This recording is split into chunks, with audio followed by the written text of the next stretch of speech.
In today's video, I'm going to teach you how to create line icons for your UI design using Figma. First, set up a proper icon grid to keep everything consistent. Standard sizes like 16 by 16, 24 by 24, or 36 by 36 work well across most interfaces. Create or select a frame at one of those sizes and turn on a layout grid so you have clear visual boundaries.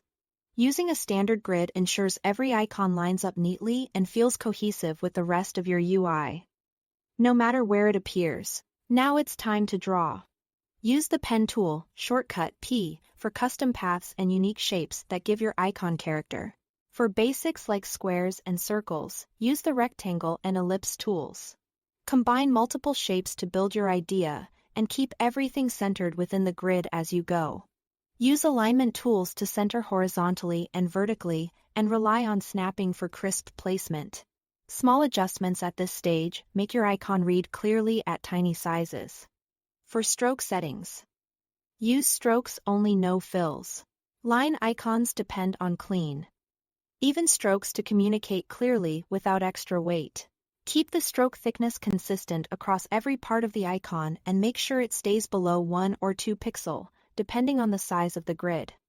Consistency here is key to a professional look. Refine the details by setting corners and caps to round. Rounded corners and rounded line ends give a modern, polished appearance and help avoid sharp spikes where lines meet. In the stroke settings, choose round for both caps and joins so every segment feels intentional and smooth. This small tweak has a big impact on legibility and aesthetics.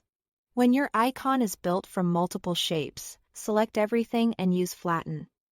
That's Command or Control plus E to convert it into a single vector layer. Flattening simplifies complex constructions into one clean layer, which helps prevent misalignment and makes the icon easier to manage as a single unit. If you want to keep a backup of your editable pieces, duplicate the icon before flattening so you can revisit the original structure later. That's it. Thanks for watching.